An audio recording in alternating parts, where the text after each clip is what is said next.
I'm Ann Seymour of Justice Solutions for the OVC Oral History Project. I'm interviewing Dave Tevelin here in Washington, D.C. Welcome, Dave, and tell us and spell and all that good stuff. My name is David I. Tevelin, T for Tom, E, V for Victor, E-L-I-N. There's a whole story behind that, but I won't bore you with that right now. Right now, I'm the Executive Director of the State Justice Institute in Alexandria, Virginia. Great. Thank you, Dave. Thanks so much for being part of this project. We want to start out by asking you today, how did you first get involved in issues related to crime victims? Well, at the time, which was about 1983, I had the exalted title of Acting Deputy General Counsel in the Office of Justice Assistance Research and Statistics, which meant there were about 3 attorneys in the office at that point, because our funding had been pretty much decimated at that point. And Lois Harrington came in to be Assistant Attorney General, probably early '83, and her first order of business was to have the administration get behind a Victims of Crime Act to get passed by the Congress. And I to this day don't know how the moving finger of fate pointed at me, but it did, and to be the sort of the point guy to draft the bill and then go to Congress and try to get Congress to pass it. So that was my entry into the field. Wow. When you first got involved specifically in VOCA, what was the field of victim assistance like in terms of organizing and supporting for the Victims of Crime Act? And also perhaps, Dave, a little bit about the context of the era, which was 83, 20 years ago. I had very little familiarity, but I had to catch up pretty quickly if I was going to start dealing with all these players from the different organizations. And my sense was that there was an awful lot of energy at that point because people finally understood that based on the President's Task Force report and Lois's ascension to that position, that there may actually be a bill that would get passed and funding would be made available. I think prior to that time, the sense was that there was opposition maybe on both sides of the political divide on the issue of victims. And that did a complete 180.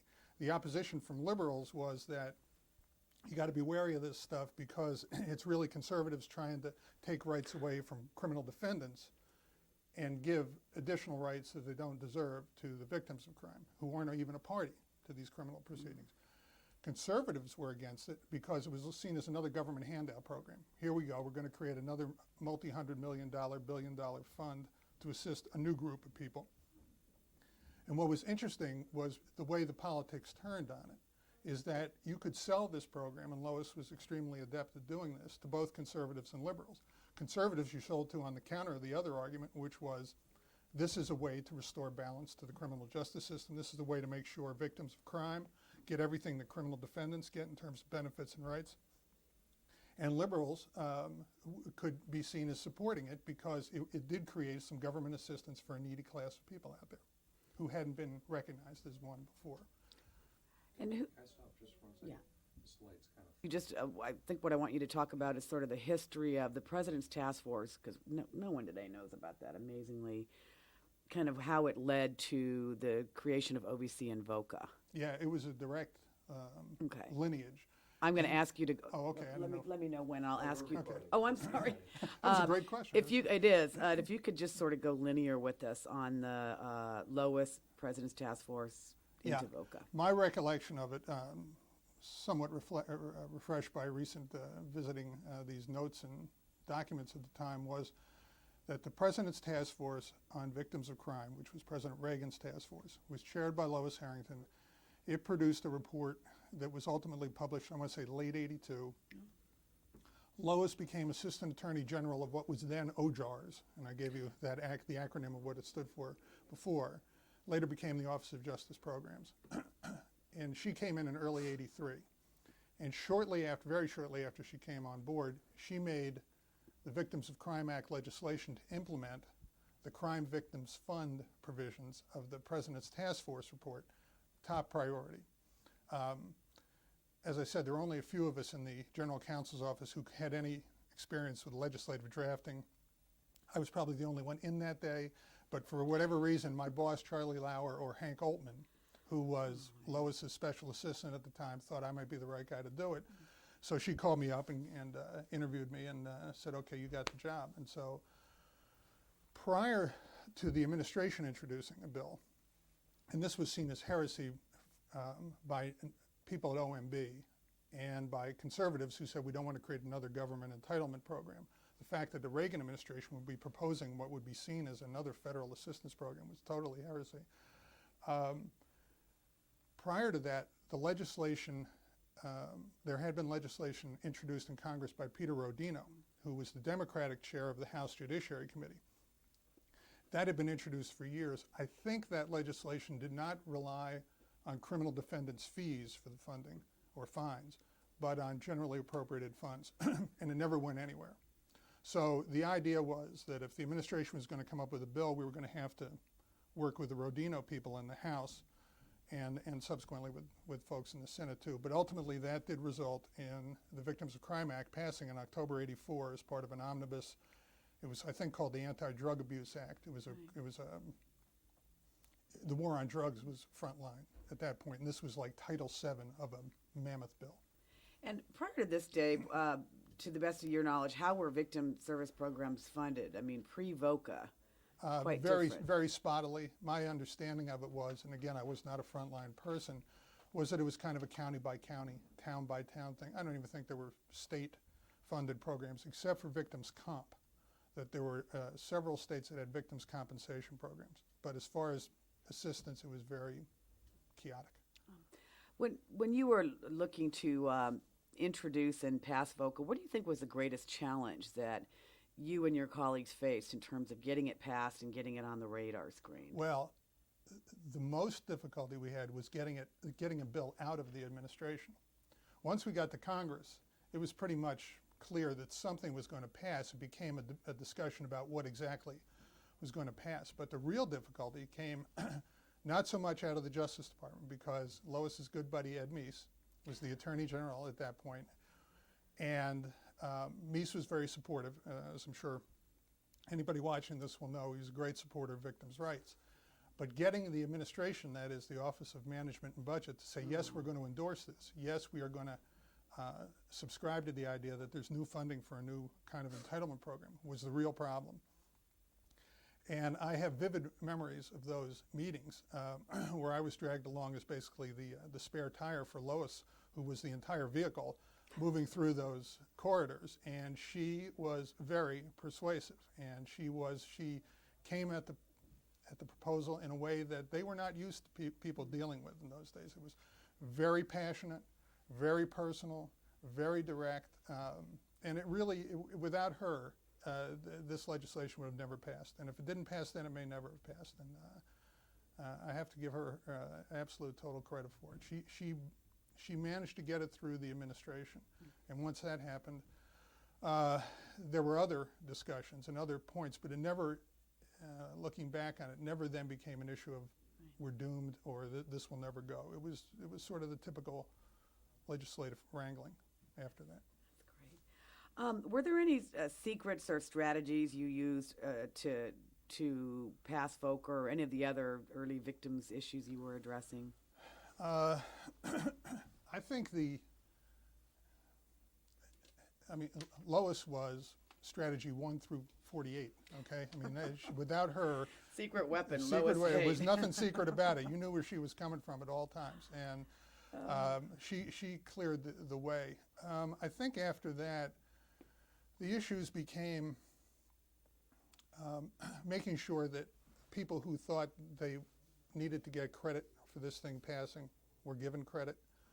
And I think that not only broke down on Democrat and Republican lines, but also people in the Senate, people in the House, making sure everybody was happy, making sure Lois understood who she had to give credit to as well. And she was very good about that. But there was also a fractionalization in the field, which may persist today, in terms of you had people who were sort of pushing for general crime victims. And then you had people who were worried about the victims of sexual assault, the victims of family violence. And once it became clear that there was money on the table to be divvied up, the issue became what part's mine and what am I willing to yield to others. And then you had the compensation people against the assistance people. So, everybody runs to a pot of money. That's the traditional Washington way, and the victims movement was no different. So that became a challenge. And fortunately, I think because the momentum was on our side, and the congressional people felt that they had a winner here, we could say no to people or say yes at the right times, with the theory being that you want this to pass, you want to be on the train, you better get on board. When you helped create VOCA, I think the first deposits were about 68 million. Now it's gazillions. Did you have any idea of the impact of what you were doing? No, I think when the bill first passed, one of the provisions was there was a lid on it. There was a $100 million lid on the fund, with the idea that anything over that $100 million would go to General Treasury. And that was a way of keeping OMB happy too, that this wasn't going to be an open-ended siphon that they would never be able to tap into. So the idea is we were putting a lid on it. It was just going to be restricted. That helped get it through the administration. Of course, then, became too popular to cut, and everybody wanted to do more for victims. But I lost track of it after I left the agency. And we're going to ask you about SGI a little later, too. Oh, good. And any failures related to VOCA, Dave, in terms of passage, or up to today, if you're familiar? I don't see anything as a failure. I think that had we thought about it at the time, and I'm not saying this from a pro-victims viewpoint, I'm saying this from a good government standpoint, there might have been an effort maybe to sort of anticipate that the lid would blow off the fund and try to figure out maybe some of these dollars should go elsewhere, or maybe there should have been some training about U.S. attorneys about, you got to understand, if you're imposing a criminal fine, even if it's for securities trading, or that has nothing to do with violent crime, that money's going into the Crime Victims Fund unless you say elsewhere. But for the victims movement, that's been great. So I don't see that as a failure. Do you, I'm going to ask this is going to be sort of a leading question because I'm specific on VOCA with you. Many people, when asked what the greatest accomplishment of the victims field is to date, have said VOCA. What do you think about that? Yeah, I agree. You do? and I do. And I think, I don't know if this is the right time, but there are some key people that need to be recognized here. And Lois, of course, I've mentioned already. But Tom Hutchison, who was the counsel for the Rodino Subcommittee on Crime, that was the originator of that bill in the House, worked for probably 5 years trying to get people's attention to this issue before Lois came on the scene. And Tom and I would work together very closely. We had a friendship, actually, that predated the legislation. We had worked together in the Civil Rights Division of the Justice Department. Then he turned up in Rodino's committee, and I turned up working on this, and it became a labor of love. But we would, we still had institutional viewpoints and perspectives we had to bring to the table. But the bill would not have passed, and it would not have been the, I think, wisely crafted piece of legislation it was without Tom's input. Another person was Deborah Owen, who at the time was general counsel for the Senate Judiciary Committee, which Strom Thurmond was the chair of at the time. And Thurmond and Debbie Owen were terrific backers of the bill. Ray Smetanka was the House Minority Counsel at the time. He worked for, I think it was originally, I'm going to zone on the name, but it was Charlie, the guy's a federal judge, Wiggins, and then became Mr. Fish, Hamilton Fish, this guy. And it was just a very collaborative endeavor. People wanted to make sure this was not an open-ended giveaway, if you will. Other people wanted to make sure that we weren't tipping the balance in the criminal justice system too far. So there were some artful little compromises. And then people wanted to make sure that there were sufficient funds out of whatever the pot was for this diverse group of victims community representatives. And so all those folks brought something to the table. Wow. Thanks for being specific with names. That's very helpful. A lot of, how do I put this, newer professionals and volunteers in our field who don't know about or recall pre-VOCA days. What advice can you give to them sort of looking at their future? That's a very good question.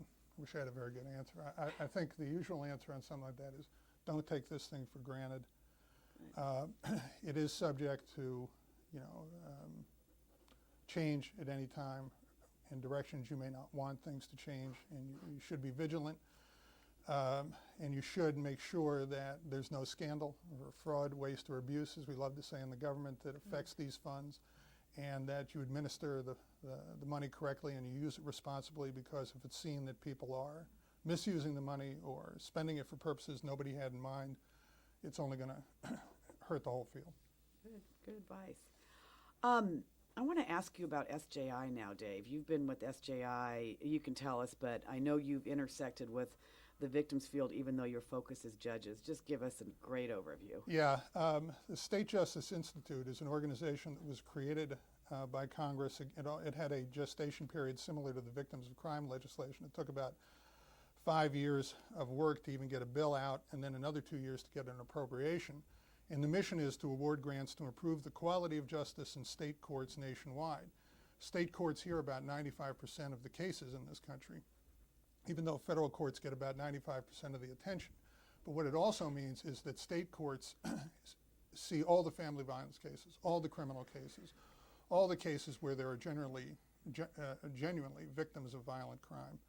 And so for those judges to be educated about how to treat victims sensitively, what are appropriate sentences, how do you keep victims in the loop, how do you keep the victims of sexual assault in the loop, how do you make sure the police are doing the right things, it's really caused a sea change in the way state courts are funding, and the victims movement have caused a sea change in the way state courts respond to these crimes. There used to be horror stories from all the victims about how they were victimized once by the criminal and then again by the criminal justice system. And judges seem to be right in the sights of that kind of criticism. It's changed an awful lot. I think one of the things we're proudest of at SJI was about 10 years ago, there was the first national conference on family violence in the courts. Teams came from every jurisdiction appointed by the Chief Justice. There were trial judges, there were victims advocates, DAs, defense counsel, sitting down at the same table at the same time with their colleagues from 50 other states. And it really caused just a tremendous change in the way courts address these cases. And it really made a big change in the way judges perceive themselves. The role of judges changed at that time, not just because of this conference, but because of the drug court movement, community court movement, where judges now saw they had a leadership role to play in the community, to play in the criminal justice system. And sometimes that meant stepping down off the bench, going to a meeting on a Monday night where they would chair a group of people who all of a sudden were saying, hey, we have to figure out a better way to serve women who are rape victims, women who are family violence victims in this community. And the judge, by virtue of his perceived independence, his or her leadership, could take the reins of that kind of committee and make it move off dead center and get people to show up the next week with that new policy, with that new idea where funding was going to come from. And a lot of that, I think, people would track its genesis to that conference. And we gave grants, numerous grants over the years, not so much in the general victims area, but more in those specialized areas where women were the victims. How did judges take to the concept of the leadership role? Because there are a lot of victim folk, I work in all 50 states, who want judges to take more of a leadership role. There are some judges who think that may affect their objectivity. Yep, it's an ongoing issue, Okay. and it's a serious issue, and people on both sides are right. It really depends on what you perceive as your role as a judge, and it also, frankly, I think depends on whether you're an elected or an appointed judge.